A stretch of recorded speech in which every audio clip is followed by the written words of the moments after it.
بسم اللہ الرحمن الرحیم الحمدللہ رب العالمین والصلاة والسلام علی اشرف الانبیاء وسید المرسلین اما بعد رب اشرح لی صدری ویسر لی امری واحلل عقدۃ من لسانی یفقہوا قولی ربنا زدنا علما اللہم فقہنا فی الدین۔ آج کے اس درس میں انشاءاللہ ہم سورۃ آل عمران اس کی آیت 61 سے 74 تک انشاءاللہ پڑھیں گے، اور ان آیات کے اندر ہمارے سامنے جو موضوعات رہنے والے ہیں ان میں سب سے پہلا موضوع آیت مباہلہ کے حوالے سے ہے، اور اسی کے ضمن میں اللہ رب العزت نے اہل بیت اور خصوصاً اہل بیت علی رضی اللہ تعالی عنہ ان کی فضیلت کا بھی بیان آئے گا، اور اسی طرح اس کے بعد اہل کتاب کو اللہ رب العزت نے ایک بڑی ہی منصفانہ دعوت دی ہے اور ان کو کامن ٹرمز کی طرف بلایا ہے، اور پھر اس کے بعد ابراہیم علیہ السلام سے متعلق یہودی اور نصرانی جو اہل کتاب ہیں ان کے جو دعوے کہ ابراہیم علیہ السلام ان میں سے تھے، عیسائی تھے یا یہودی تھے، اس کی اللہ رب العزت نے تردید کی ہے، اور پھر اس کے بعد اللہ رب العزت نے ایک یونیورسل بات بتائی ہے، وہ یہ کہ اللہ رب العزت ہمیشہ مومنوں کا حامی و ناصر ہے اور کفر ایمان والوں کے سامنے ٹک نہیں سکتا ہے، اور آخر میں اہل کتاب کا حسد اور اس حسد کے اندر اہل کتاب کی مسلمانوں کے خلاف جو سازشیں رہیں ان کا اللہ رب العزت نے ذکر فرمایا ہے۔ تو سب سے پہلی آیت جہاں سے آج کا درس شروع ہوگا، جیسے کہ پہلے بیان ہوا، وہ آیت مباہلہ کے حوالے سے آیت مباہلہ کہلاتی ہے۔ تو اس آیت کو تلاوت کرتے ہیں اور اس کا ترجمہ لفظ بہ لفظ آپ کے سامنے رکھا جائے گا۔ اعوذ باللہ من الشیطان الرجیم۔ فمن حاجک، فا پس لہذا، اور یہ فا یا پس یہ جو لفظ عربک کے اندر قرآن کریم کے اندر بار بار آتا ہے، پہلے بھی اس کے بارے میں بتایا گیا کہ یہ اس وقت لفظ استعمال کیا جاتا ہے کہ جب اس سے پہلے ایک پوری کوئی دوسری بات ہے اور اس کے نتیجے میں کچھ جب ہونے والا ہوتا ہے تو پھر یہ پس یا لہٰذا، ہینس، سو، یہ جو ورڈ جو ہوتے ہیں وہ اس کے بعد یوز کیے جاتے ہیں۔ تو اسی ضمن میں کیونکہ اس سے پہلے جب سے ہم نے سورہ آل عمران شروع کی ہے ابھی تک جتنی بھی آیات آ رہی ہیں، اور خصوصاً اس سورہ آل عمران کا جیسے ابن کثیر نے ذکر کیا ہے کہ اس سورت کا غالباً نام بھی اسی، کیونکہ یہود اور خصوصاً نصارہ جو نجران کے نصارہ تھے ان کا جو ایک گروپ، ایک قبیلہ آپ صلی اللہ علیہ وسلم کے پاس آیا، تو اسی ضمن میں کیونکہ یہ آیات چلی آ رہی ہیں اور ان کے ساتھ بات چیت کا سلسلہ اور ان کے سامنے اللہ رب العزت نے واضح دلائل کو رکھا ہے، تو اس حوالے سے ہی اصل میں بات کیونکہ چلتی چلتی یہاں تک پہنچی ہے، تو لہٰذا یہ فا کا لفظ اس لیے یہاں پر لایا گیا ہے۔ فا پس من، جو،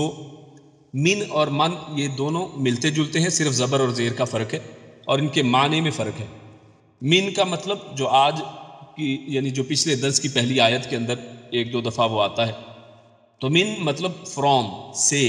اور من یہ جو، یعنی جو کوئی بھی۔ فمن پس جو، حاجہ کا، حاجہ یہ جھگڑا کرنے کو، لڑائی کرنے کو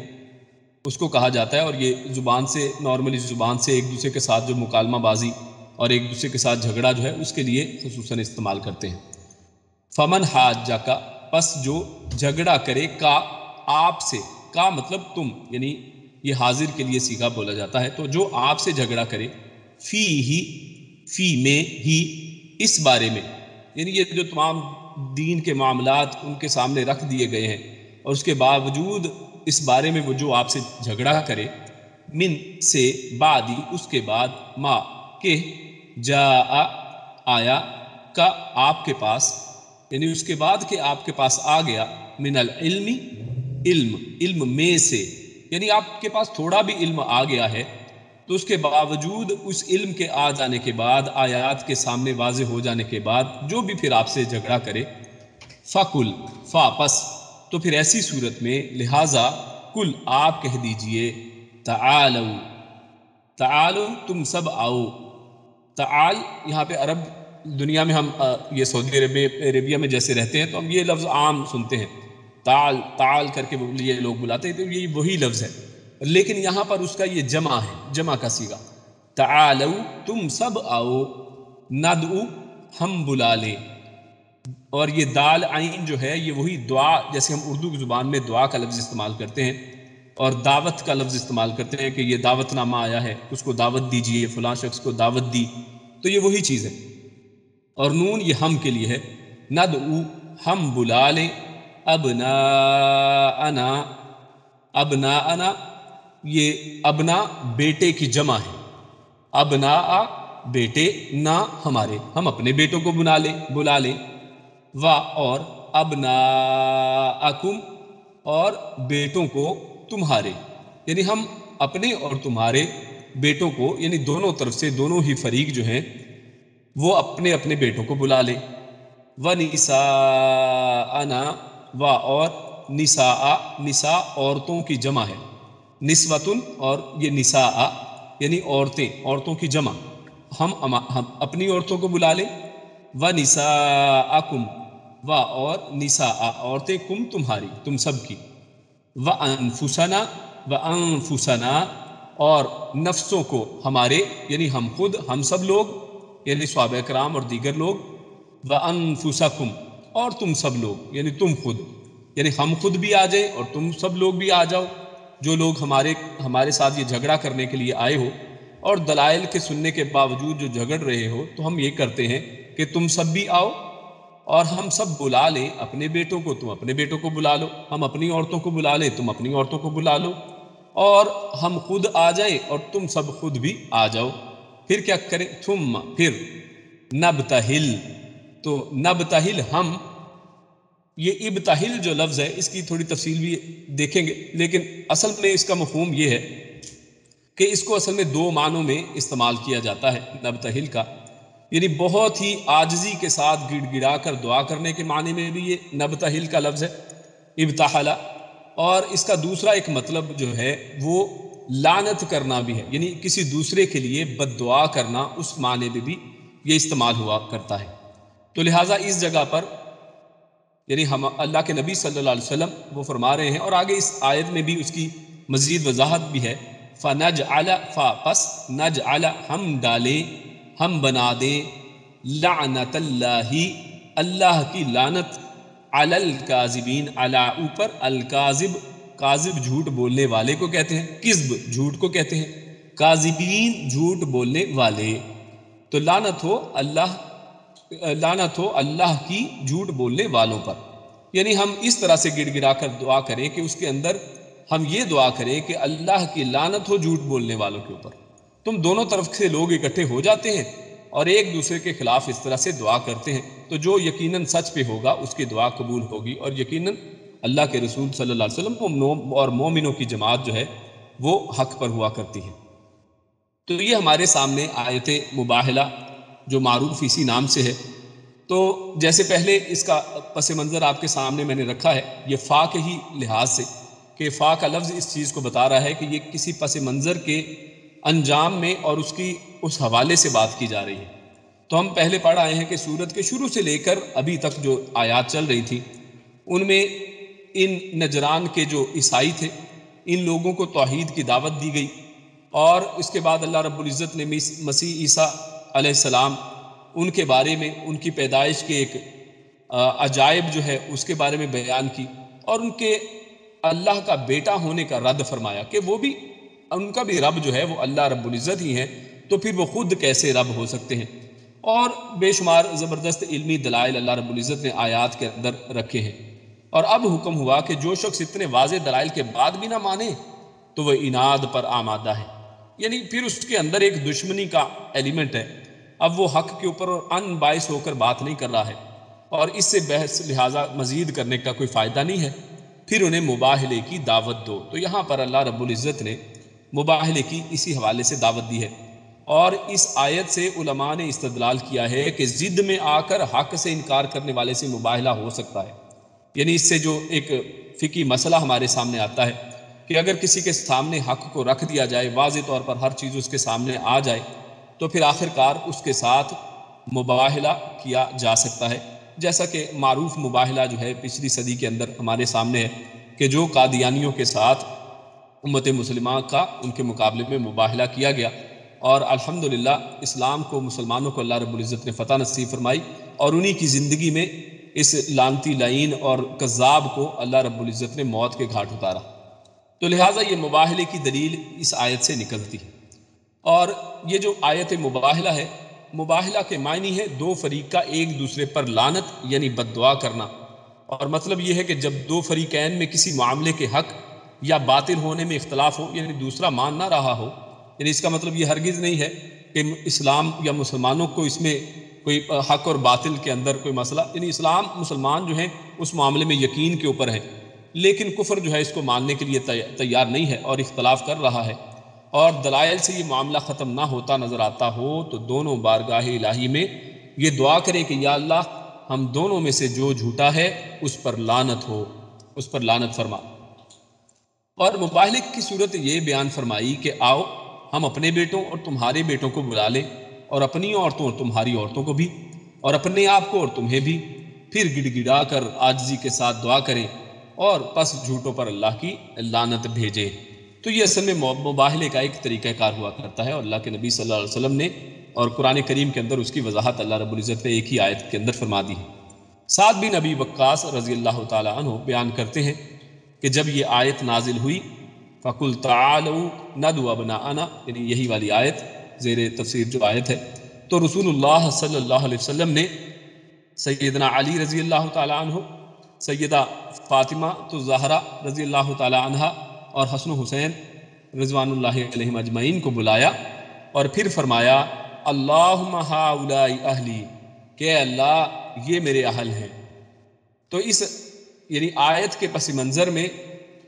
جو اہل آل بیت علی رضی اللہ تعالی عنہ جو ہیں ان کی بھی فضیلت ہمارے سامنے آتی ہے کہ اللہ کے نبی صلی اللہ علیہ وسلم نے ان کو بلایا اور پھر ان کے لیے فرمایا کہ اللہ یہ میرے اہل بیت ہیں۔ مگر اہل نجران مباہلے سے ڈر گئے اور انہوں نے جزیہ دینا منظور کر لیا۔ یعنی اس بات سے بھی، اور اگلی آیت میں اس بات کی تھوڑی وضاحت بھی آئے گی، یعنی ان تمام چیزوں سے یہ بات کتنی واضح ہو کر ہمارے سامنے آ جاتی ہے کہ یہ لوگ عیسائی اور یہودی، ان کی کتابوں کے اندر اللہ کے نبی صلی اللہ علیہ وسلم کے بارے میں ذکر موجود ہے۔ آج بھی ان کی کتابیں دیکھیں، سانگ آف سانگز جو یہ عیسائیوں کی کتاب بائبل کے اندر سانگ آف سانگز، یا جسے سانگ آف سولومون بھی کہتے ہیں، سولومون، اس کے چیپٹر 15 کے اندر آخر میں ایک آیت کے اندر یا ان کے سانگ کے ایک ورس کے اندر نبی اکرم صلی اللہ علیہ وسلم کا نام آج بھی محمد کے ساتھ ذکر ہے، اور قرآن کریم نے ایک جگہ پر اس کو کہ ان کی کتاب میں ان کا نام احمد ذکر کیا گیا ہے، یعنی یہ چیز نبی اکرم صلی اللہ علیہ وسلم کا نام لے کر بھی وہاں پر ذکر ہے، اور دیگر صفات کے ساتھ بھی مختلف کتابوں کے اندر جو ہے ذکر موجود ہے۔ لیکن اس کے باوجود، اس سب کو جانے کے باوجود، ایک ڈھٹائی ہے، ایک اناد ہے، ایک اسلام دشمنی ہے کہ جس کی بنا پر یہ لوگ اسلام کو قبول نہیں کرتے ہیں۔ تو جب یہ سارا کچھ سمجھ گئے اور انہیں معلوم تھا کہ اب اللہ کے ایک نبی ہیں اور وہ ہم پر لعنت کریں گے تو یہ قبول ہونے والی ہے، اور ہم جھوٹ کے اوپر ہیں، ہم حق پر نہیں ہیں، اسی بنیاد پر انہوں نے مباہلہ سے انکار کیا اور مباہلے کو قبول نہیں کیا۔ جیسا کہ حذیفہ رضی اللہ تعالیٰ سے روایت ہے کہ عاقب اور السید نجران والے رسول اللہ صلی اللہ علیہ وسلم کے پاس آئے، وہ آپ سے مباہلہ کا ارادہ رکھتے تھے، تو ان میں سے ایک نے دوسرے سے کہا ایسا مت کرو، کیونکہ اللہ کی قسم اگر یہ نبی ہوئے اور ہم نے مباہلہ کر لیا تو نہ ہم کبھی فلاح پائیں گے اور نہ ہمارے بعد ہماری نسل۔ تو دونوں نے کہا کہ آپ نے ہم سے جو مطالبہ کیا ہے ہم آپ کو دیں گے، اور آپ ہمارے ساتھ کوئی امین آدمی بھیج دیں، اور کسی اور کو نہیں، صرف امانت دار کو بھیجیں۔ اور یہ حدیث جو ہے، یہ جو میں ابھی آپ کے سامنے رکھ رہا ہوں، یہ بخاری کی حدیث ہے، اور اس میں اللہ کے نبی صلی اللہ علیہ وسلم نے عشرہ مبشرہ کے ایک دوسرے صحابی جو ہیں ابو عبیدہ بن جراح رضی اللہ تعالیٰ عنہ، ان کی فضیلت یہاں پر بیان ہوئی ہے کہ جب ان لوگوں نے کہا کہ آپ ہمارے اندر کسی امین آدمی کو ہی بھیجیں اور صرف امانت دار آدمی ہونا چاہیے، تو آپ صلی اللہ علیہ وسلم نے ارشاد فرمایا کہ یقیناً میں تمہارے ساتھ ایک سچے پکے امانت دار کو بھیجوں گا۔ تو اصحاب رسول صلی اللہ علیہ وسلم نے اس کے لیے گردنیں اٹھائیں کہ کس پر آپ کی نظر پڑتی ہے؟ تو آپ صلی اللہ علیہ وسلم نے ارشاد فرمایا کہ اے ابو عبیدہ بن جراح اٹھو۔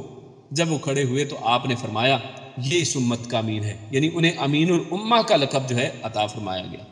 تو یہ ان کی شان بھی اس آیت کے پس منظر میں ہمارے سامنے آتی ہے۔ اسی طرح ابن عباس رضی اللہ تعالیٰ عنہما فرماتے ہیں کہ اگر وہ لوگ نبی صلی اللہ علیہ وسلم سے مباہلہ کرتے تو اس حال میں واپس جاتے کہ نہ اپنے اہل کو پاتے اور نہ مال کو، یعنی سب کچھ وہ واپس پہنچتے تو سب برباد ہو چکا ہوتا، کیونکہ ایک نبی اور اس کے ساتھ ان کے گھر والے اور ان کے صحابہ کرام تمام مسلمانوں کی ایک بڑی جماعت جو ہے ان کے لیے لعنت کی دعا کرتی ہے، تو یقیناً اللہ رب العزت اس کو قبول فرماتے۔ تو یہاں پر ایک غلط فہمی کا ازالہ بھی کرنا جو ہے وہ ضروری ہے، کیونکہ یہاں پر بات ہوئی ہے اہل بیت حضرت علی رضی اللہ تعالی عنہ کے گھر والوں کی، اور ان کی شان یہاں پر بیان ہوئی ہے، اور یقیناً وہ شان والے ہیں، اللہ کے نبی صلی اللہ علیہ وسلم کے وہ کزن بھی ہیں، اور ان کی زوجہ اور نبی اکرم صلی اللہ علیہ وسلم کی پیاری بیٹی فاطمہ الزہرا وہ بھی اہل بیت میں سے اس آیت کے اندر اور اس آیت کے ضمن میں جو ہمارے سامنے حدیث آئی اس میں ان کا ذکر کیا گیا۔ لیکن بعض لوگوں نے اس حوالے سے کچھ غلط فہمیاں پھیلا رکھی ہیں، اور ان کا کہنا یہ ہے کہ اہل بیت صرف یہی لوگ ہیں، یعنی صرف اہل علی جو ہیں، اہل بیت علی جو ہیں، صرف وہی اصل میں اہل بیت ہیں، اہل بیت ہیں، کیونکہ اس حدیث کے اندر ان کا ذکر کیا گیا ہے۔ جبکہ اب اس حوالے سے میں صرف چند نکات آپ کے سامنے رکھنا چاہتا ہوں تاکہ حق ہمارے سامنے آ جائے۔ یقیناً ان کا مقام و مرتبہ اور ان کی فضیلت اس آیت کے ضمن میں اور اس حدیث کے ذریعے ہمارے سامنے بہت واضح ہوتی ہے، اور ہم میں سے کوئی بھی ایسا شخص نہیں ہے کہ جن کی اس عظمت کو بیان نہ کرتا ہو اور ان کو مانتا نہ ہو، لیکن حقیقت کو بھی سامنے رکھنا وہ ضروری ہے اور غلط فہمیوں کا ازالہ کر لینا چاہیے۔ اس آیت کے اندر اللہ رب العزت نے ارشاد فرمایا وَنِسَاءَنَا وَنِسَاءَكُمْ وَأَنفُسَنَا وَأَنفُسَكُمْ، تو اس آیت مباہلہ میں اپنے بیٹوں اور اپنی عورتوں کو بلانے کا ذکر ہے، اور نساء ہم لوگ جانتے ہیں، جو لوگ عربی سے واقف ہیں، کہ نساء کا لفظ جو ہے وہ عورتوں کے لیے بولا جاتا ہے، اور عورتوں میں بھی خصوصاً بیویوں کے لیے بولا جاتا ہے، یعنی یہ عمومی طور پر عورتوں کے لیے لفظ ہے، اور خصوصی طور پر اگر بولا جائے تو یہ بیویوں پر استعمال ہوتا ہے، جیسا کہ سورۃ الاحزاب میں اللہ رب العزت نے بار بار نبی اکرم صلی اللہ علیہ وسلم کی بیویوں کو یا نساء النبی کہہ کر پکارا بھی ہے۔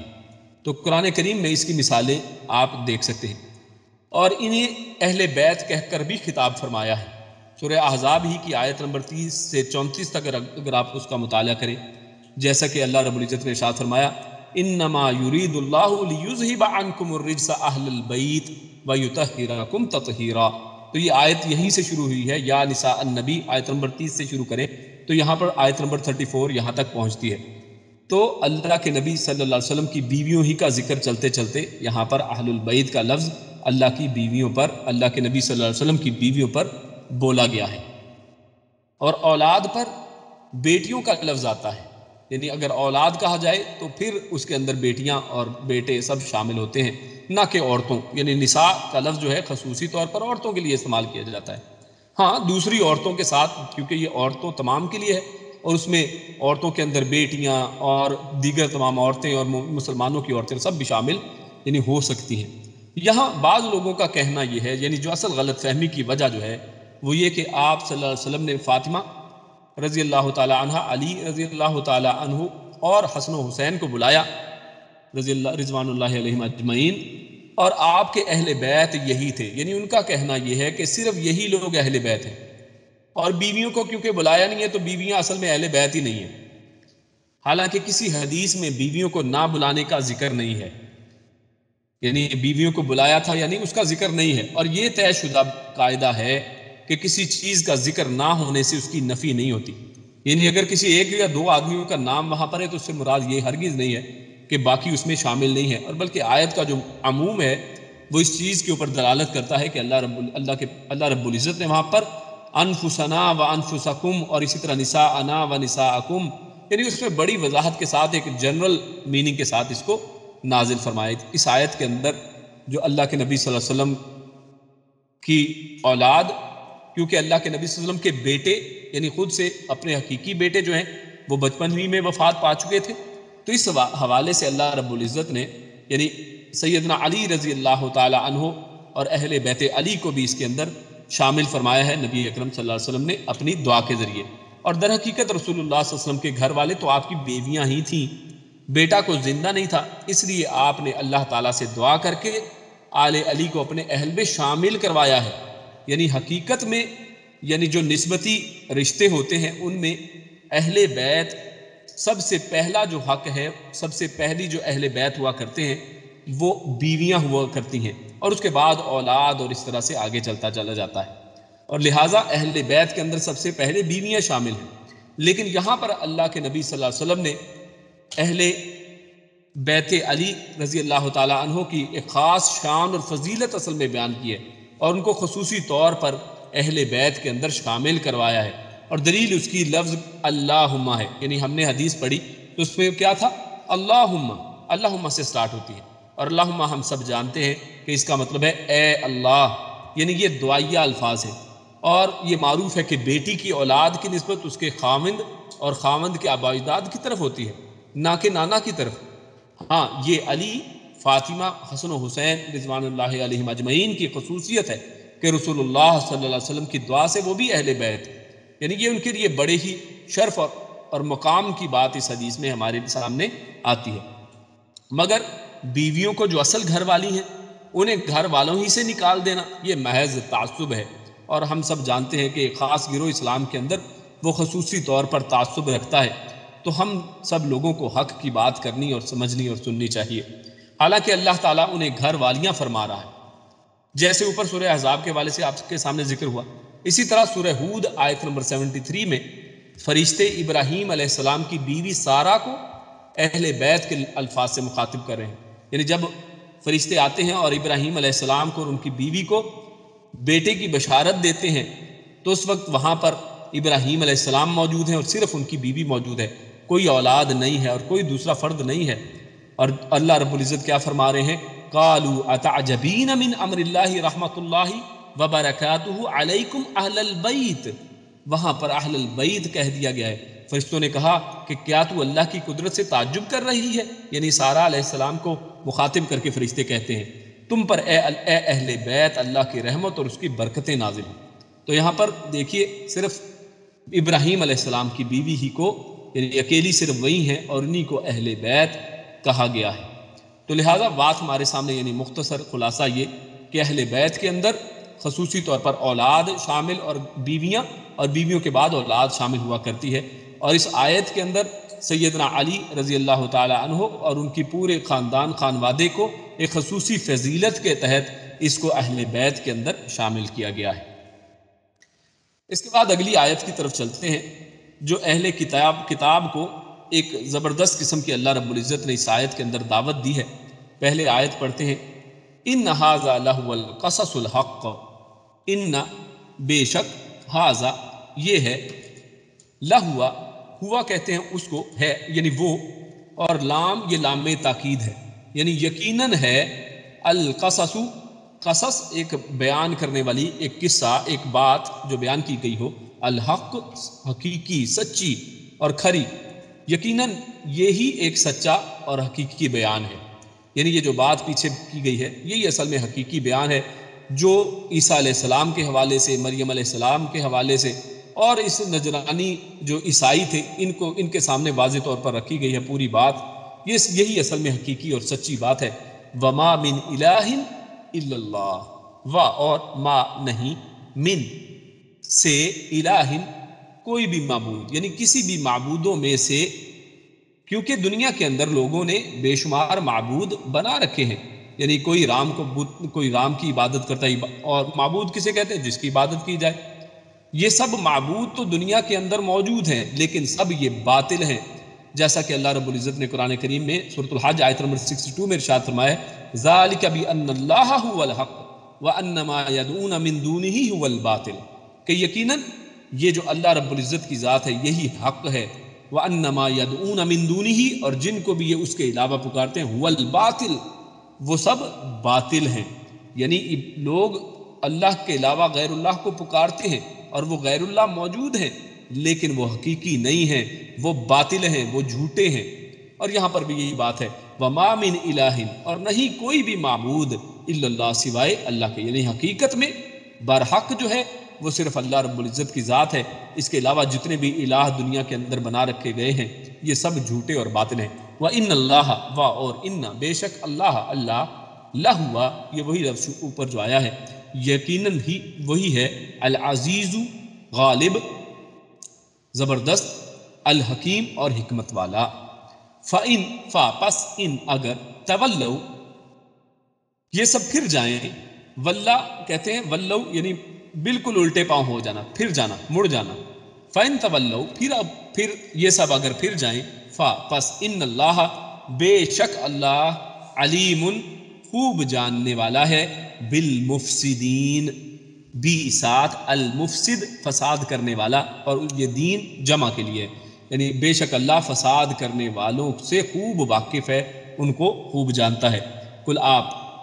آپ کہہ دیجئے، آپ فرما دیجئے، یا اہل الکتابی، اب یہ اصل میں وہ بات آ رہی ہے آگے اس آیت کے اندر 64 میں، کہ جو اصل میں اہل کتاب کو دعوت دی جا رہی ہے۔ کل آپ کہہ دیجئے، یا اہل الکتابی، اے اہل کتاب، اے کتاب والو، اور یہاں جہاں پر بھی قرآن کریم کے اندر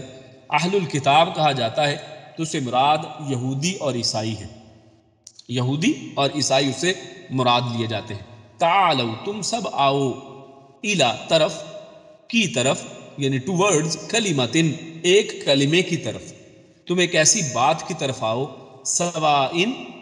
سوا برابر کو کہتے ہیں، ہم اردو میں بھی یہ لفظ استعمال کرتے ہیں مساوات، اور وہ یہی سوا، یہ وہی لفظ ہے اصل میں۔ تو تم سب آؤ ایک بات کی طرف، سواءن، جو یکساں ہے، جو مساوات والا ہے، جو برابری والا ہے، اور جو منصفانہ بات ہے، بیننا، ہمارے درمیان، بین درمیان میں، نہ ہم یعنی ہمارے درمیان، و بینکم، اور تمہارے درمیان۔ اور وہ کیا بات ہے؟ وہ یہ پہلی بات اللہ، اور یہ اصل میں اللہ جو لکھا ہوا ہے یہ دو لفظوں کا مجموعہ ہے۔ پہلا لفظ ہے ان، اور دوسرا ہے لا۔ ان کا مطلب ہوتا ہے کہ، اور لا کا مطلب نہیں، کہ نہ، کہ نہیں، نعبد، ہم عبادت کریں، کہ ہم عبادت نہ کریں، الا اللہ، الا سوائے اللہ، اللہ یعنی سوائے اللہ کہ ہم کسی کی عبادت نہ کریں، یعنی وہ بات، ہم ایک ایسی کامن ٹرم اور ایک ایسی کامن بات کی طرف آئیں کہ جو ہمارے اور آپ کے درمیان میں مشترک ہے، اور ان میں سب سے پہلی بات اشتراک والی کیا ہے؟ وہ یہ کہ ہم اللہ کے علاوہ کسی کی عبادت نہ کریں، ولا، اور نہ ہی، نشرکا، ہم شریک بنائیں، بھی ساتھ اس کے، شیئن، کسی چیز کو بھی۔ دوسری بات کیا کہی گئی؟ یعنی ایک تو یہ کہ عبادت ہم کریں تو اللہ کے علاوہ کسی کی نہ کریں، دوسرا یہ کہ پھر اس کے ساتھ کسی کو شریک بھی نہ بنائیں، یعنی عبادت اللہ کی ایک اللہ کی، لیکن کہا کہ اچھا فلاں فلاں کام کرنے میں تو فلاں فلاں لوگ اس کے ساتھ شامل ہیں، ایسی بات بھی نہیں ہے، یعنی ایسا نہیں ہے کہ نماز تو اللہ کے لیے پڑھی لیکن اس کے بعد نذرانے کسی اور کے لیے دیے جا رہے ہیں، اور یہ کہا جا رہا ہے کہ فلاں بادلوں کو لانے والا کوئی اور ہے، بارش برسانے والے کا ذمہ داری اللہ نے فلاں ایک صاحب کو دے رکھی ہے۔ تو میرے بھائیو، یہ بات اصل میں یہاں پر اللہ رب العزت فرمائے ولا نشرک بہ شیئا، اور ہم کسی چیز کو بھی اس کے اندر شریک نہ ٹھہرائیں، ولا یتخذ، اور لا، نہ ہی، یتخذ، نہ ہی وہ بنائے، بعدنا، ہم میں سے بعد، بعدن، کسی بعض کو، اربابن، رب، من دون اللہ، من سے، دونی یعنی علاوہ، اللہ ہی اللہ، یعنی اللہ کے علاوہ ہم میں سے کوئی آپس میں، یعنی بعض کو بعض جو ہے رب نہ بنائے، یعنی کوئی ان میں سے، ہم میں سے آپس میں، ہم آپس میں ایک دوسرے کو رب نہ اپنا بنا لیں، اور اس کی تھوڑی وضاحت آگے آئے گی۔ فَإِن تَوَلَّوْا، پس یا پھر، ان اگر، تولو، وہ سب منہ موڑ لیں، وہ اگر پھر جائیں، یعنی اگر یہ سارے کے باوجود وہ اس کامن ٹرمز پہ بھی آپ کے ساتھ بیٹھنے کو تیار نہ ہوں، فَقُولُوا، پس قولو، تم سب کہو، اشہدو، کہ سب گواہ رہو، اشہدو، کہ تم سب گواہ رہو، بِأَنَّ، بھی ساتھ، انا، کہ بے شک ہم، مسلمون کہ سب ہم مسلمان ہیں. ہم تو یعنی سر تسلیم خم کرنے والے ہیں, ہم تو سبمٹ کرنے والے ہیں اپنی بل کو اللہ رب العزت کے سامنے. تو اس آیت کے اندر کل یا اہل الکتابی یعنی خصوصی طور پر اسی آیت کو ہم میرے بحث لائیں گے, کیونکہ شروع کی جو پہلی 2 آیات ہیں ان کا مفہوم ہمارے سامنے بالکل واضح ہے کہ بے شک یہ جو بیان ہمارے سامنے سورہ آل عمران کے شروع سے لے کر یہاں تک پوری ایک تفصیل کے ساتھ اللہ رب العزت نے ہمارے سامنے جو رکھا ہے, یقیناً یہی سچا بیان اور یہی حقیقی بات ہے. اور اس کے علاوہ جتنی بھی باتیں جو ہیں دیگر لوگ کرتے ہیں یہ ان کے منہ کی باتیں ہیں, اور ان سب کے اندر جو خلاصہ ان کا کیا ہے, وما من الہ الا اللہ, کہ اللہ کے علاوہ کوئی اور عبادت کے لائق نہیں ہے. وان اللہ لہو العزیز الحکیم, اور بے شک اللہ جو ہے وہی غالب اور حکمت والا ہے. اور اگر تم سب منہ موڑ لو تو فإن اللہ علیم بالمفسدین, تو اللہ رب العزت فساد کرنے والوں کو جانتا ہے, آپ کو اس کے لیے فکر مند ہونے کی ضرورت نہیں ہے. اللہ رب العزت سب کو جانتا ہے اور قیامت والے دن سب کو ان کا حساب دینا ہوگا. تو جو اس حوالے سے جو سب سے اہم آیت جو ہے وہ ہے کل یا اہل الکتاب تعالوا الی کلمۃ سواء بیننا و بینکم. تو اس آیت میں اہل کتاب کو 3 مشترکہ باتوں کی دعوت دینے کا حکم دیا گیا ہے. یعنی جب بھی ہم لوگ اہل کتاب سے بات کریں تو اس میں یہ 3 چیزیں ہمارے درمیان میں, یعنی ان کے اندر ہمارے اور ان کے درمیان میں معاہدہ یا بات چیت ہو سکتی ہے. یعنی ایسا نہیں ہے کہ اچھا ان چیزوں کو سائڈ پہ رکھیں, ہاں ویسے ہم آپس میں بڑے بہترین تعلقات قائم کر لیں کہ اچھا چلو ٹھیک ہے, کبھی آپ کی مان لیتے ہیں اور کبھی اپنی مان لیتے ہیں, کبھی ہم آپ کی رسومات کے اندر شریک ہو جاتے ہیں اور کبھی آپ بھی ہماری رسومات میں شریک ہو جائیں, ہم آپ کو کچھ نہیں کہتے اور آپ ہمیں کچھ نہ کہیں. تو میرے بھائیو, اللہ رب العزت نے یہاں پر بتایا ہے کہ کس چیز کے اوپر اہل کتاب کو دعوت دی جائے گی, کس کی طرف بلایا جائے گا, اور کہاں پر ہم دونوں کے درمیان میں یعنی اہل کتاب اور اسلام اور مسلمانوں کے درمیان میں پیچ اپ ہو سکتا ہے. تو 3 چیزیں ہیں جن کی طرف بلایا جائے گا. سب سے پہلی, اللہ تعالیٰ کے سوا ہم کسی کی عبادت نہ کریں, اور دوسرا اس کے ساتھ کسی چیز کو شریک نہ ٹھہرائیں, اور نمبر 3, اور ہم میں سے کوئی کسی کو اللہ کے سوا رب نہ بنائے. تو تورات و انجیل میں تحریف کے باوجود تورات تو اب بھی توحید سے اور شرک کی ممانعت سے لبریز ہے. یعنی اسی لیے ان کو کامن ٹرم کی طرف اور یکساں اور منصفانہ بات کی طرف بلایا جا رہا ہے کہ اگر یہ بھی آج بھی ان باعث ہو کے انصاف کے ساتھ اپنی کتابوں کو کھول کر اپنی ہی کتابوں کو دیکھ لیں تو اس کے اندر یقیناً توحید بھی موجود ہے, اس کے اندر شرک کی نفی بھی موجود ہے, اور اس کے اندر یہ جو انہوں نے اپنے پاس سے بت بنا لیے ہیں, اپنے پاس سے رب بنا لیے ہیں, ان کی بھی نفی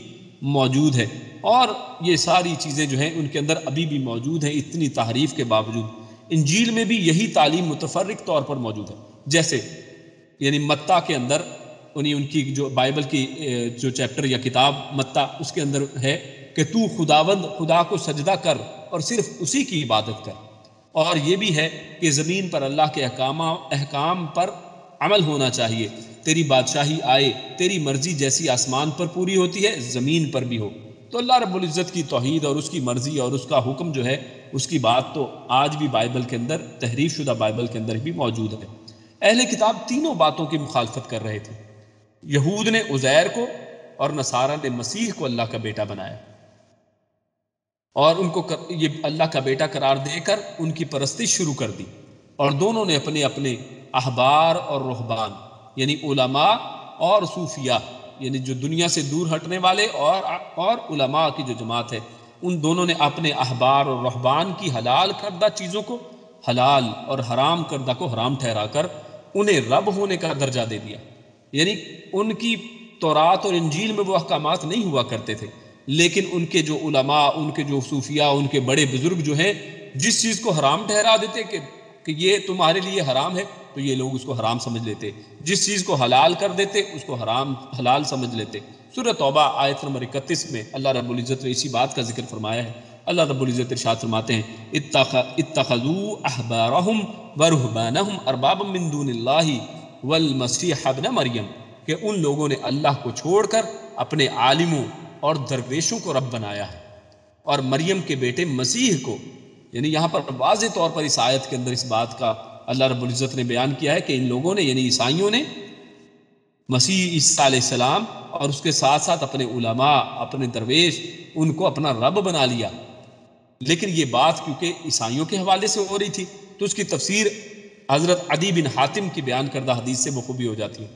وہ کہتے ہیں کہ میں نے نبی اکرم صلی اللہ علیہ وسلم سے یہ آیت سن کر عرض کیا کہ یہود و نصارہ نے تو اپنے علماء کی کبھی عبادت نہیں کی، کیونکہ یہ لوگ پہلے عیسائی تھے اور عیسائیت چھوڑ کر اسلام کی طرف آئے تھے، تو یہ لوگ اپنی کتاب کو بھی جانتے تھے، تو انہوں نے کہا کہ ہمارے علماء نے تو کبھی، یعنی یہود و نصارہ نے تو اپنے علماء کی کبھی عبادت نہیں کی، ہم تو اپنے ہی علماء کی عبادت نہیں کرتے تھے، تو یہاں پر رب بنانے کا پھر مطلب کیا ہے؟ پھر یہ کیوں کہا گیا کہ انہوں نے ان کو رب بنا لیا؟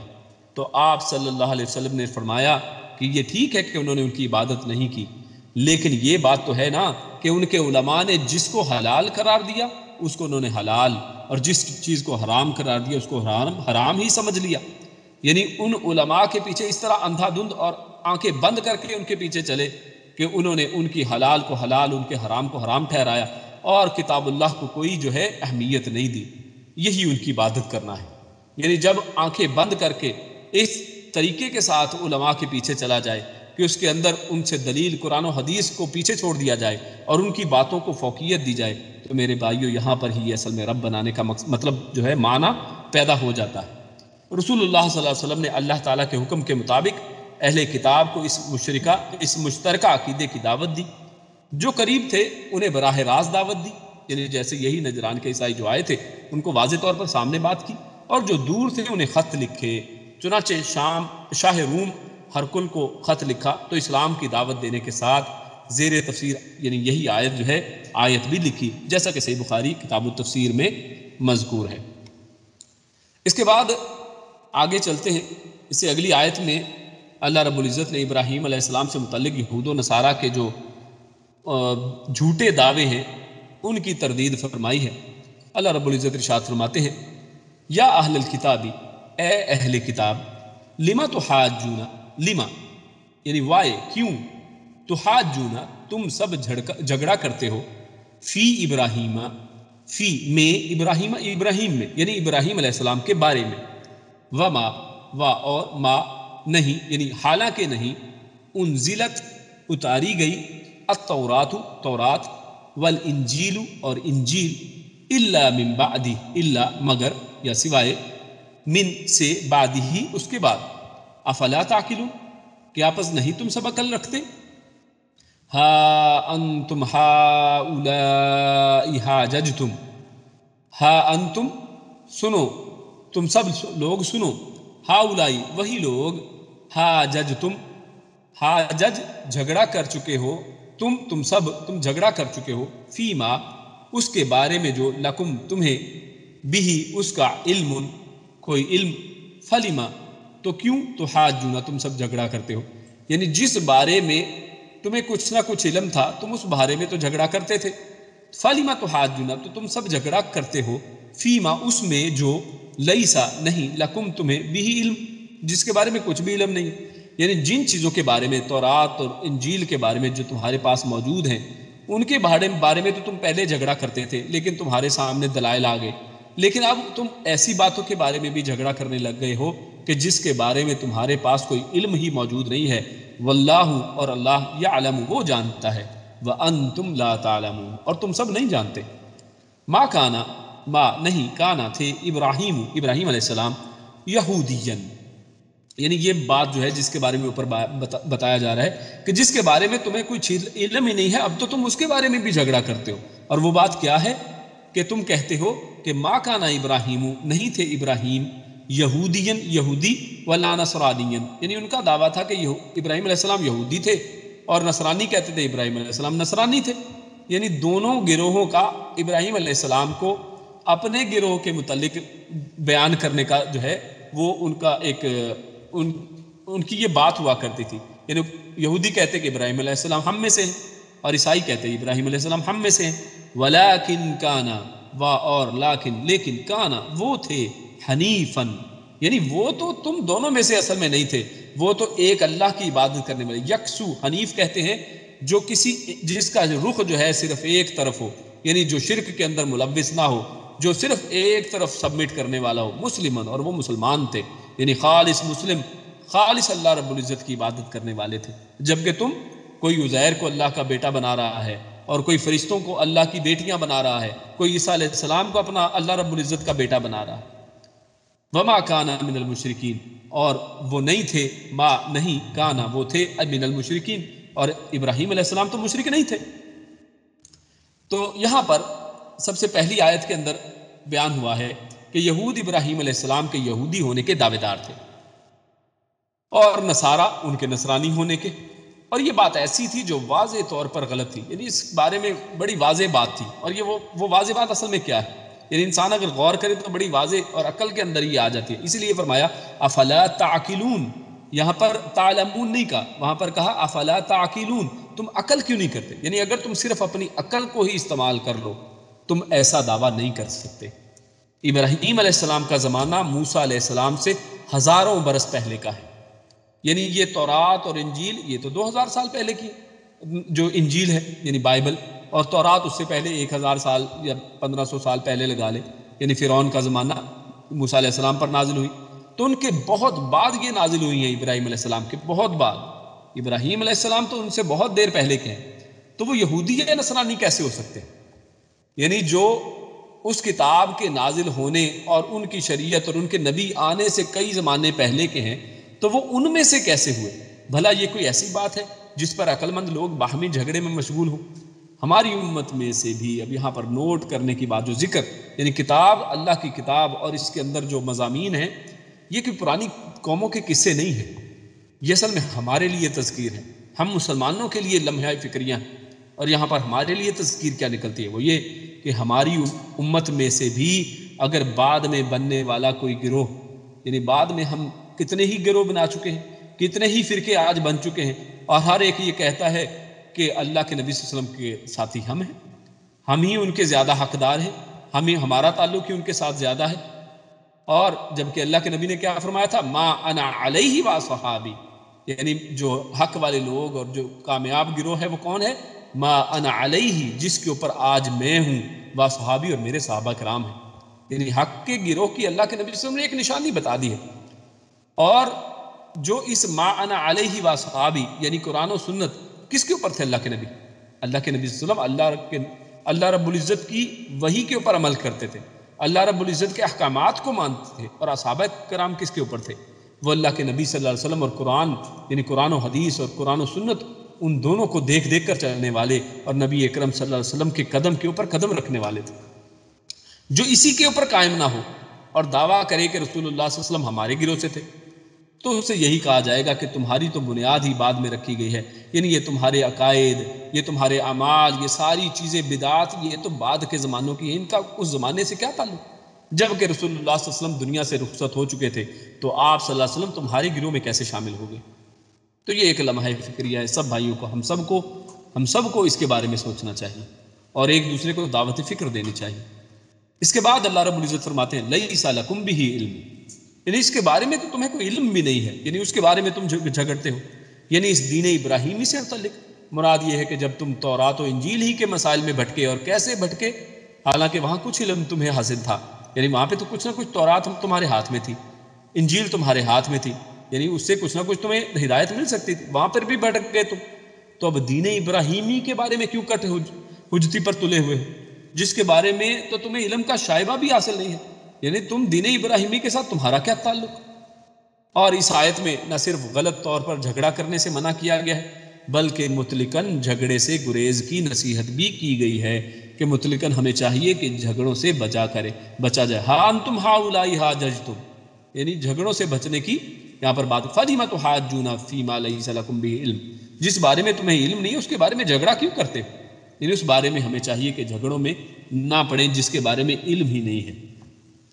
آگے اللہ رب العزت ارشاد فرماتے ہیں ما کان ابراہیم یہودی ولا نصرانی، یعنی اس آخری آیت کے اندر آیت نمبر 67 میں اللہ رب العزت فرماتے ہیں کہ، اور اس آیت کے اندر اشارہ کیا دیا ہے کہ یہود و نصارہ ابراہیم علیہ السلام کو اپنے اپنے گروہ میں شمار کرتے تھے، حالانکہ یہ مشرک ہیں، یہ دونوں گروہ شرک کرتے ہیں، کیونکہ انہوں نے اپنے اپنے مشائخ اور علماء کو رب اور ان کے اقوال کو شریعت بنا رکھا ہے، اور عزیر و عیسیٰ علیہ السلام کو اللہ کا بیٹا اور نبیوں اور ولیوں کی قبروں کو مسجدیں بنائے ہوئے ہیں، جبکہ ابراہیم علیہ السلام ایک اللہ کی پرستش کرنے والے مسلم تھے، وہ مشرکین میں سے تو نہیں تھے۔ تو لہٰذا یعنی یہ بات واضح طور پر اللہ رب العزت نے بتائی، اور اسی کے اندر آج ہمارے لیے بھی جو ہے لمحہ فکریہ ہے۔ اس سے آگے اللہ رب العزت اگلی آیت کے اندر مومنوں کے حوالے سے اللہ رب العزت کی جو ہمیشگی کی حمایت ہے اس حوالے سے اللہ رب العزت ارشاد فرماتے ہیں کہ جو بھی ایمان والا ہوگا اس کے لیے حمایت ہوگی. آیت کو پڑھتے ہیں ان اول الناس بابراہیم للذین اتبعوہ. ان بے شک اولا، اولا یعنی سب سے زیادہ، یعنی پہلے، جو سب سے پہلے ہو اسے اولا کہتے ہیں، اول سے ہے یہ اولا، یعنی قریب ترین جو ہے الناسی لوگوں میں سے، یعنی لوگوں میں سب سے پہلے سب سے قریب جس کا تعلق ہے بی ابراہیم، ابراہیم علیہ السلام کے ساتھ، للذین لا یعنی یقیناً، یہ تاکید والا لام تاکید ہے، الذین وہ لوگ جو، یعنی یقیناً وہ لوگ ان کا تعلق ابراہیم علیہ السلام کے ساتھ سب سے زیادہ ہے، سب سے قریبی ہے، سب سے پہلے ہے، اتبعوہ، اتبعو جو اتباع کرتے ہیں ہو اس کی، یعنی ابراہیم علیہ السلام کی، یعنی جو تو ابراہیم علیہ السلام کی اتباع کرتے ہیں، جو ان کی پیروی کرتے ہیں، تو ان کا تعلق تو سب سے پہلے ہوا. وَهَذَا النَّبِيُّ و اور ہاذا یہ النبی، نبی، پھر ان کے بعد یہ نبی، یعنی جو ابراہیم علیہ السلام کی پیروی کرتے ہیں، اور یہ نبی، والذین اور وہ لوگ جو آمنو سب ایمان لائے، یعنی سب سے زیادہ جو ہیں ابراہیم علیہ السلام کے ساتھ تعلق ان کا ہے، قریبی تعلق ان کا بنا جو ان کی پیروی کرتے ہیں اور جو اس نبی کی پیروی کرتے ہیں، اور وہ لوگ جو ایمان لائے ہیں. واللہ ولی المؤمنین اور اللہ ولی، وہی ولی ہے، وہی دوست اور حامی اور مددگار ہے، المؤمنین مؤمنین کا، ایمان والوں کا. ودت، ودت چاہتی ہے، طائفتن ایک جماعت، یہ ایک جماعت بعض اوقات ہم یہاں پر ترجمہ اس طریقے سے کرتے ہیں ایک، تو ایک کا لفظ کہاں سے آتا ہے وہ سمجھ لیجئے کہ جب بھی کسی لفظ کو عربک کے اندر نکرہ ذکر کیا جائے اور آخر میں تنوین جو آئی ہے، یہ اصل میں نکرہ کی نشانی ہوا کرتی ہے، یعنی کامن ناؤن، جب بھی کوئی کامن ناؤن ہو تو اس کا ترجمہ ایک کے ساتھ یا ایک کے ساتھ کیا جاتا ہے، جیسے ابک یعنی ایک کتاب، تو یہاں پر طائفتن یعنی ایک جماعت، تو یہ تنوین جو ہے یہ ایک کا مفہوم دیتی ہے. تو ودت طائفتن یعنی ایک جماعت چاہتی ہے، من سے اہل کتابی، اہل کتاب میں سے، اہل کتاب میں سے ایک جماعت چاہتی ہے، لو کاش، یدلونکم، یدلو وہ گمراہ کریں، یدلون یہاں پر جمع کا صیغہ ہے، یدلون وہ سب گمراہ کریں، کم تم سب کو، یعنی اہل کتاب میں سے ایک جماعت تو ہر وقت اصل میں اسی کام میں لگی رہتی ہے، وہ چاہتی ہی یہ ہے کہ وہ تم سب کو گمراہ کر دے. وما و اور یا حالانکہ ما نہیں، یدلون وہ گمراہ کر رہے، وہ گمراہ کر رہے، الا مگر سوائے انفسہم اپنے آپ کو، یعنی وہ سمجھتے ہیں کہ وہ مسلمانوں کو، ایمان والوں کو، تم سب لوگوں کو گمراہ کر رہے ہیں، لیکن اصل میں وہ اپنے آپ کو گمراہ کر رہے ہیں. وما یشعرون و اور ما نہیں، یشعرون وہ شعور رکھتے، وہ عقل ہی نہیں رکھتے، ان کو خود کو اس بات کا علم ہی نہیں ہے کہ اصل میں تو اپنے آپ کو گمراہ کر رہے ہیں. یا اہل الکتابی اے اہل کتاب، لما یعنی کیوں، وائے کس لیے، تکفرون تم کفر کر رہے ہو، تم انکار کرتے ہو، بآیات اللہ اللہ کی آیات کا، اللہ کی نشانیوں کا، اور یہاں پر آیات سے مراد یعنی قرآن کریم، اور یعنی یہ آیات یہ بھی اس سے مراد ہے، اور دیگر آیات یعنی معجزات اور نشانیاں، تم اللہ کی نشانیوں کا کس طرح سے انکار کرتے ہو. وانتم تشہدون حالانکہ وا اور انتم تم سب ہو، تشہدون تم سب گواہی دیتے ہو، یعنی تم سب حالانکہ گواہی دیتے ہو اللہ کی کہ اللہ کو تم سب مانتے ہو، سب کہتے ہو کہ تم ابراہیم علیہ السلام کو ماننے والے ہو، تو اس کے باوجود پھر تم اللہ کی آیات کا کیسے انکار کر دیتے ہو. تو اس بات کا ذکر اللہ رب العزت نے یہاں فرمایا. تو ان آیات کو مختصراً دیکھتے ہیں. تو سب سے پہلی آیت ان اول الناس بابراہیم، تو اس آیت کے اندر مطلب یہ ہے کہ اگر تم اس معنی میں ابراہیم علیہ السلام کو یہودی یا نصرانی کہتے ہو کہ ان کی شریعت تمہاری شریعت سے ملتی جلتی ہے، تو یہ بھی غلط ہے، یعنی کسی والے سے بھی تم ان کے ساتھ ملتے جلتے نہیں ہو، کیونکہ ان کے زیادہ قریب تو وہ لوگ ہیں جو ان کی پیروی کرتے ہیں، کیونکہ ابراہیم علیہ السلام کے پیروکاروں کے بعد ان کے سب سے زیادہ قریب یہ نبی محمد صلی اللہ علیہ وسلم اور ان پر ایمان لانے والے ہیں. یعنی یہ ان کی یا ان کے جیسے، یعنی ان کی اگر شریعت کے ساتھ مشابہت دیکھنا ہے تو سب سے زیادہ مشابہت آپ کو ان نبی اکرم صلی اللہ علیہ وسلم محمد رسول اللہ صلی اللہ علیہ وسلم کی ملے گی، اور ایمان والوں کی مشابہت آپ کو ان کی ملے گی. اس اعتبار سے مسلمانوں کو یہ کہنے کا حق تم سے زیادہ پہنچتا ہے کہ ہم اس طریقے پر ہیں جس پر ابراہیم تھے. اور اس کی بڑی واضح نشانی آپ کے سامنے یہ مکہ کے اندر اللہ کا گھر ہے کہ اس گھر خانہ کعبہ جو ہے اس کے اوپر آج کون جاتا ہے؟ آپ بتائیے کہ اس کے اندر اس کی طرف منہ کر کے عبادت کون کرتا ہے؟ اور اس ابراہیم علیہ السلام نے جس گھر کو تعمیر کیا اس گھر کو قبلہ کس نے بنا رکھا ہے؟ اور اس گھر کی طرف جو ہے حج کے لیے اور عمرے کے لیے کون لوگ جاتے ہیں؟ تو اس سب کو اگر دیکھا جائے تو سب ابراہیم علیہ السلام کی سنتوں کو، جن کو اللہ کے نبی محمد رسول اللہ صلی اللہ علیہ وسلم نے جن کو ہمارے دین کے اندر دین کا حصہ بنا دیا ہے، ہم اس سب کے اوپر ایمان لاتے ہیں. تو اس لحاظ سے سب سے زیادہ ابراہیم علیہ السلام کے ساتھ اگر کوئی قریبی تعلق ہے تو ایمان والے مسلمانوں کا ہے. عبداللہ بن مسعود رضی اللہ تعالیٰ عنہ سے روایت ہے کہ رسول اللہ صلی اللہ علیہ وسلم نے ارشاد فرمایا کہ ان لکل نبی ولاۃ من النبیین وان ولی ابی و خلیل ربی، کہ ہر نبی کے لیے نبیوں میں سے کچھ دوست ہیں جن سے اس کا خصوصی تعلق ہوتا ہے، اور میرا یہ جو خاص تعلق، خلت کا تعلق جو ہے، خلیل ہونا جو ہے وہ دوست، میرا جو خاص تعلق ہے دوست میرا باپ اور میرے رب کا خلیل ہے.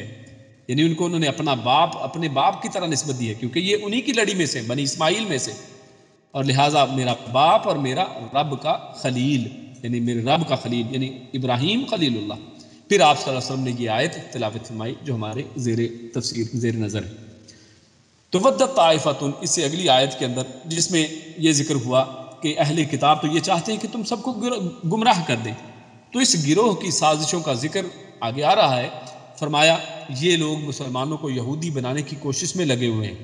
مسلمان ان کے بہکاوے میں کیا آئیں گے، وہ تو ایمان میں پختہ ہیں، یہ خود ہی مارے جائیں گے مگر انہیں اس کا شعور ہی نہیں ہے. یعنی مسلمان تو کتاب اللہ کی کتاب اور نبی اکرم صلی اللہ علیہ وسلم کی پیروی کرنے والے لوگ ہیں، اور اللہ رب العزت کا بڑا ہی احسان ہے کہ آج اللہ رب العزت نے ہم سب کو اس کتاب قرآن کریم کے ساتھ جوڑ رکھا ہے اور نبی اکرم صلی اللہ علیہ وسلم کی امت میں سے بنایا ہے. اور اس ایمان کے ساتھ اللہ رب العزت سے دعا ہے کہ ہمیں اس ایمان کے ساتھ ہی اس دنیا سے اللہ رب العزت رخصت فرمائے. تو یہ ایمان بہت ہی بڑی چیز ہے،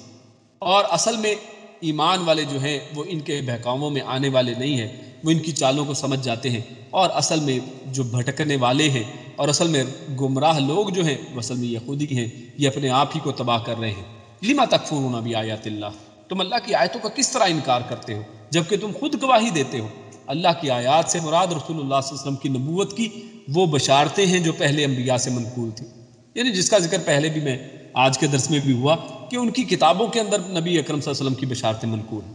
یہود ان کو صحیح سمجھتے تھے مگر مانتے نہیں تھے. اللہ کی آیات سے رسول اللہ صلی اللہ علیہ وسلم کی بشارتوں پر مشتمل آیات کے ساتھ ساتھ عقائد و احکام وغیرہ پر مشتمل دوسری آیات بھی مراد ہو سکتی ہیں، یعنی عمومی طور پر تمام آیات جو ہیں وہ سب اس کے ساتھ مراد ہو سکتی ہیں. یعنی وہ لوگ صرف آپ صلی اللہ علیہ وسلم سے متعلق ہی نہیں بلکہ دوسری آیات کو بھی اللہ کا کلام سمجھنے کے باوجود ان پر ایمان نہیں لاتے تھے. یعنی ان کو معلوم تھا کہ یہ ساری باتیں حق ہیں، قرآن کریم جو فرماتا ہے حق ہے. اور آج بھی دیکھیے یہ محققین جو ہیں، اسلام دشمن مستشرقین جو ہیں، اسلام کے خلاف کام کرتے رہتے ہیں، کتاب اللہ کو کھنگالتے رہتے ہیں، اس کے اندر سے غلطیاں نکالنے کی کوشش کرتے رہتے ہیں، لیکن اللہ کی یہ کتاب جو ہے ان تمام امتحانات میں پرکھ کر اور جیت کر اور سب کے سامنے ایک روشن کتاب کی طرح واضح آتی ہے. آج تک اس کے اوپر لگائے گئے کوئی الزامات جو ہیں وہ کوئی ان کے اوپر الزام جو ہے وہ ثابت نہیں کر سکا ہے، اور بلکہ اللہ رب العزت نے جو ان کے لیے جو ہے اللہ رب العزت نے جو چیلنجز رکھے ہیں جن کا ذکر پچھلی آیات میں آیا تھا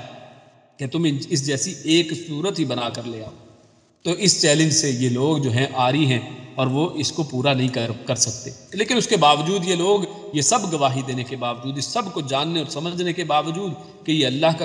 کا کلام ہے اور اس کے اندر کسی قسم کا کوئی شک و شبہ اور کسی قسم کی کوئی غلطی جو ہے 1400 سال میں بھی پیدا نہیں ہو سکی ہے، اس کے باوجود یہ لوگ ماننے والے نہیں. اس سے آگے اہل کتاب کے حسد اور ان کی سازشوں کا بیان ہے. اللہ رب العزت ارشاد فرماتے ہیں یا اہل الکتاب، اہل کتاب، لما کیوں، تلبسونا، تم تلبسونا کہتے ہیں ایک دوسرے کو یعنی ملا دینا،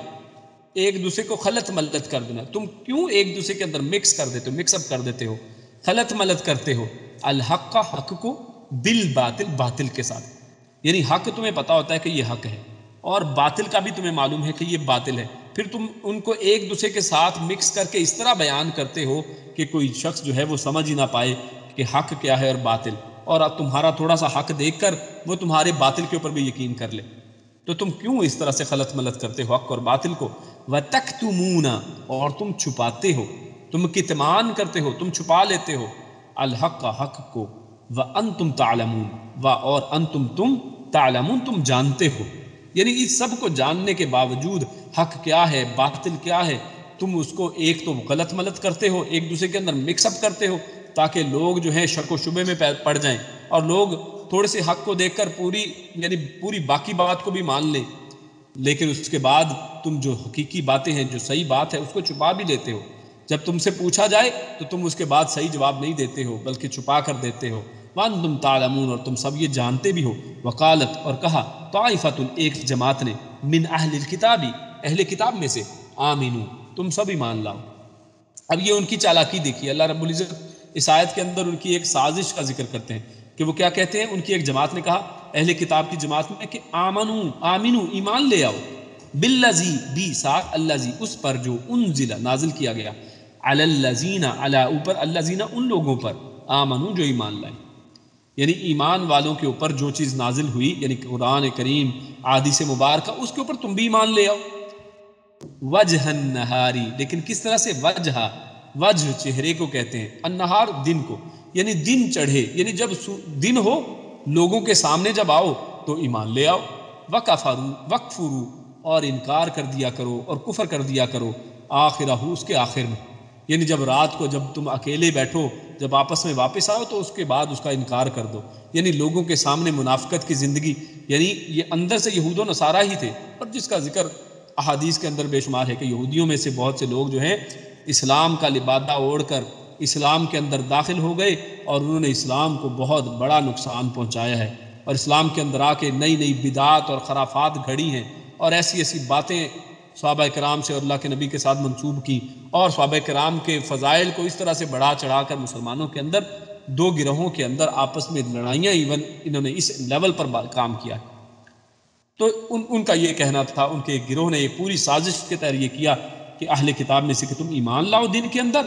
اور رات جب آئے جب آخر ہو تو اس کے اندر تم کفر کر دو، لعلہم یرجعون، اور مقصد دیکھیے مقصد کتنا گھناؤنا ہے، لعلہم یرجعون تاکہ وہ بھی رجوع کر لیں،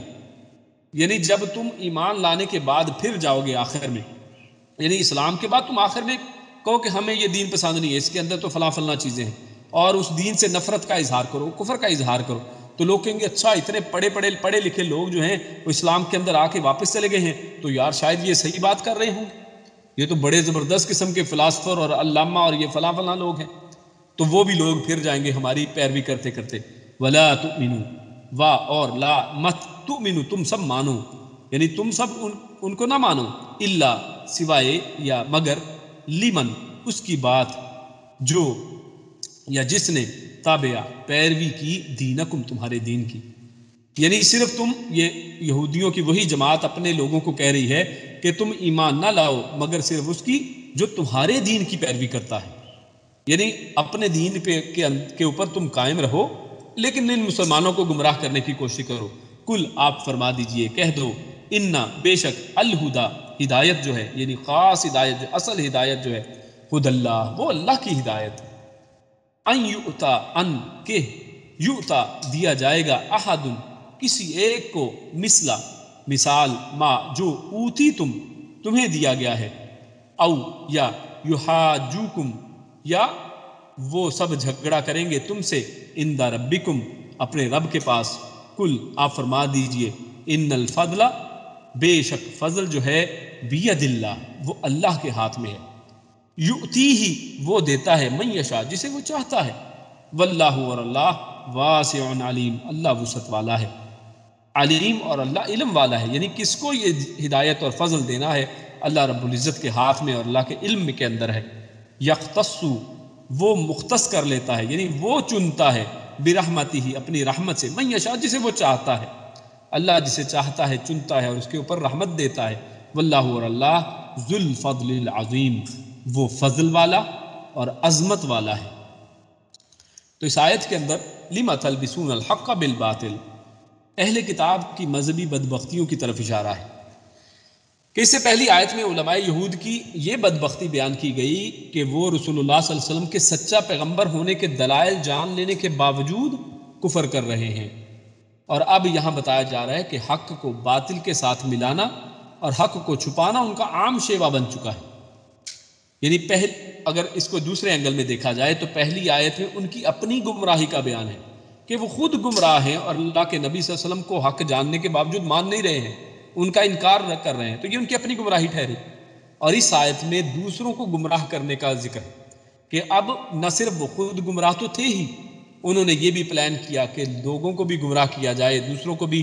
اس صحیح راستے سے ہٹایا جائے۔ اور یہ مقام عبرت ہے کہ ہمارے دور کے فرقہ پرست علماء اور تجدد زدہ جو حضرات جو ہیں وہ بھی دنیاوی اور مادی اغراض و مصالح کے پیش نظر قرآن مجید سے وہی سلوک کر رہے ہیں جو ان کے پیش رو تورات و انجیل کے ساتھ کرتے رہے ہیں۔ یعنی انہوں نے کیا کیا تھا، وہ کیا کرتے تھے، وہ حق کو باطل کے ساتھ مکس کرتے تھے اور حق کو چھپا لیتے تھے، یعنی پوری بات نہیں بتاتے تھے۔ تو آج بھی بہت سے جو فرقہ پرست علماء ہیں وہ کیا کرتے ہیں کہ صرف اپنے مسلک کے حوالے سے، اپنے فرقے کے حوالے سے جو باتیں درست ہیں ان کو تو بتاتے ہیں اور دوسری باتوں کو چھپا لیتے ہیں، اور حق کی بات عوام الناس تک نہیں رکھتے ہیں۔ آپ کا کام بطور علماء یہ ہے کہ آپ لوگوں کے سامنے حق واضح کر دیں، اس کے بعد لوگوں کے اوپر ہے کہ حق کو قبول کریں یا نہ کریں، لیکن اس کے برخلاف کام کیا جاتا ہے۔ اور رسول اللہ صلی اللہ علیہ وسلم نے بالکل صحیح فرمایا، لَتَتَّبِعُنَّ سُنَنَ مَنْ كَانَ قَبْلَكُمْ، کہ یہ ان سے پہلے جو لوگ گزر چکے ہیں ان کی سنتوں کے اوپر ہو بہو نقش قدم پر چلیں گے۔ یعنی اللہ کے نبی نے ایک دوسری حدیث میں فرمایا کہ یہ اسی طرح گوہ کے بل میں اپنا سر دے لیں گے جس طرح انہوں نے اپنا سر دیا تھا، یعنی جس کام میں وہ پڑے تھے اسی کام میں یہ لوگ پڑ جائیں گے۔ اور آگے فرمایا اللہ رب العزت نے وقالت طائفۃ، تو اس حوالے سے یہ ان کی ایک سازش کا بیان ہے کہ صبح کے وقت قرآن اور پیغمبر پر ایمان کا اظہار کرو اور شام کو کفر و انحراف کا اعلان کر دو۔ ممکن ہے کہ یہ طریقہ اختیار کرنے سے بعض مسلمان بھی سوچنے لگے کہ یہ پڑھے لکھے لوگ مسلمان ہونے کے بعد اس تحریک سے الگ ہو گئے ہیں تو آخر انہوں نے کوئی خرابی یا کمزور پہلو ضرور دیکھا ہوگا۔ اور بہت سے ہمارے جو مسلمان ہیں وہ ظاہر ہے لوگوں کے پیچھے پیچھے چلتے ہیں، وہ کہتے ہیں اچھا اس میں کوئی فلاں چیز ہوگی تو یہ تو اتنے بڑے علامہ ہیں اور یہ بڑی بڑی چیز ہیں تو انہوں نے اگر یہ بات کی ہے تو صحیح کی ہوگی۔ یعنی ہم حق کو قرآن و حدیث پر پرکھتے نہیں ہیں بلکہ اس طرح کے لوگوں کے پیچھے چلتے ہیں، تو ہمیں اس سے پرہیز اور ان سے بچنا چاہیے اور ان کی سازش کو سمجھنا چاہیے۔ وَلَا تُؤْمِنُوا إِلَّا لِمَنْ تَبِعَ دِينَكُمْ، یہاں اہل کتاب کا مذہبی تعصب اور حسد ظاہر ہو رہا ہے کہ وہ اپنے متابعین کو تاکید کرتے رہتے ہیں کہ وَلَا تُؤْمِنُوا إِلَّا لِمَنْ تَبِعَ دِينَكُمْ، کہ تم یعنی جو تمہارے دین پہ ہے صرف انہی کی پیروی کرنا۔ امام طبری رحمہ اللہ نے اس کا مطلب یہ بیان فرمایا ہے کہ اپنے ہم مشرب کے سوا کسی کی بات پر یقین نہ کرو، نہ یہ تسلیم کرو کہ تمہاری طرح کسی اور کو بھی نبوت دی جا سکتی ہے،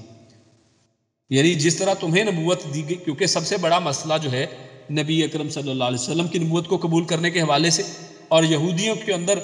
عیسیٰ علیہ السلام اور نبی محمد رسول اللہ صلی اللہ علیہ وسلم کی نبوت کے حوالے سے یہی مسئلہ رہا ہے کہ یہ ہم میں سے کیوں نہیں ہے، کہ ہماری علاوہ بھی کسی میں سے کیا نبوت دی جا سکتی ہے یا نہیں۔ تو لہٰذا انہوں نے کہا کہ یہ تسلیم کرو کہ تمہاری طرح کسی اور کو بھی نبوت دی جا سکتی، تم اس کو بالکل تسلیم نہ کرو، نبوت صرف تمہارے اندر ہی رہنی چاہیے تھی، لہٰذا یہ نبی جو ہے درست نہیں ہے۔ تو اپنے لوگوں کو اسی طرح وہ بہکاتے رہتے ہیں، اور نہ یہ مانو کہ مسلمان اللہ تعالیٰ کے حضور جا کر تم پر کوئی حجت قائم کر سکیں گے۔ یعنی اسی لیے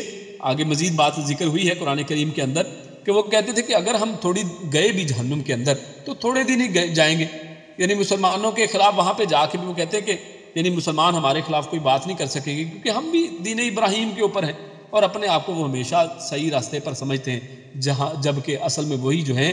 وہ دلال کے اوپر اور گمراہی کے اوپر ہیں۔ یختص برحمتہ من یشاء۔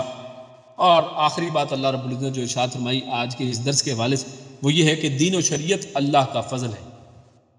یہ دین جو ہے اللہ کی مرضی ہے، اللہ جس کو چاہے اپنا فضل عطا فرمائے، اور یہ کسی کی میراث نہیں ہے کہ یہ جو بنی اسحاق کے اندر سے تمام انبیاء آ رہے تھے اب آئندہ بھی نبی صرف بنی اسحاق میں سے ہونے چاہیے، ایسی بات نہیں ہے۔ یہ اللہ رب العزت کا فضل ہے، یہ نبوت بھی اللہ کا فضل ہے یہ دین بھی اللہ کا فضل ہے، اور اللہ جس کو چاہے اپنا فضل عطا فرمائے۔ اور اللہ رب العزت نے نبی اکرم صلی اللہ علیہ وسلم محمد رسول اللہ صلی اللہ علیہ وسلم کو خاتم النبیین بنا کر بنی اسماعیل میں سے بنی اسرائیل میں سے مبعوث فرمایا۔ یہ کسی کی میراث نہیں ہے، بلکہ وہ اپنا فضل جسے چاہتا ہے دیتا ہے، اور اسے معلوم ہے کہ یہ فضل کس کو دینا چاہیے۔ یہ سب اللہ رب العزت وہ فضل والا ہے، وہ واسع ہے، اور اسی کے پاس جو ہے ہر طرح کی وسعت اور علم ہے، اور وہ اپنے علم کے ساتھ جس کو چاہتا ہے اس کو چن لیتا ہے۔ لہٰذا ہمیں اللہ رب العزت کی چاہت کے اوپر اپنی چاہت کو اس کے تابع رکھنا چاہیے۔ اللہ رب العزت سے دعا ہے کہ اللہ رب العزت ہمیں پکا سچا مسلمان بنائے، اور ہمیں ایمان کی حالت میں زندگی میں بھی ایمان کے اوپر رکھے، اور ہماری موت بھی جب آئے تو ہم ایمان اور اسلام کی حالت پر ہوں، اور ہماری زبانوں پر جو آخری کلمہ ہمارے سامنے ہو، ہماری زبانوں پر وہ لا الہ الا اللہ کا کلمہ ہو۔